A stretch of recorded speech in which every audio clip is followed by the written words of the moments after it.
જેસલમેરના રણની અંદર આને થાર ડેઝર્ટ કહેવાય છે અને અહીંયા આ બધી રાઇડ્સ છે તો આપણે પહેલી રાઇડ કરવાના છીએ. એમાં મારી વાલી હજી હકુડકું થાય છે કે આમાં બેસું કેમલમાં નહીં. કેમલમાં નહીં, ચલો કાંઈ વાંધો નહીં, આપણે આમાં બેસીએ. કહો છો એટલે હું આમાં બેસું આમાં. ઓકે એને રાઇડથી જરાક આમ લોસા પડે છે પણ કાંઈ વાંધો નહીં, બેસું.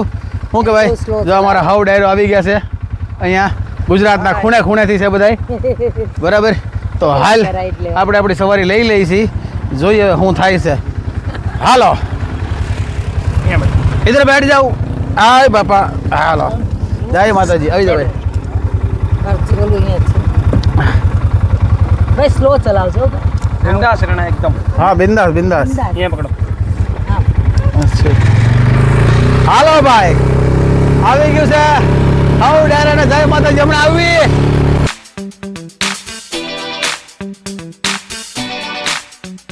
તો ભાઈ રાઈડ કરી અને બહુ મજા આવી ગઈ. એક્સ્ટ્રીમ લેવલની મજા આવી ને વાલી? બહુ જોરદાર. આ પહેલી વખત કરી પણ મજા આવી. મજા આવી ગઈ ને? બહુ જોરદાર ચલાવતો હતો, ઉપર નીચે કરી. અને અત્યારે ખારું છે, ભલે આમ તડકા જેવું છે પણ તડકો એટલો બધો પવન સારો છે, ઠંડો છે એટલે તડકો બહુ લાગતો નથી.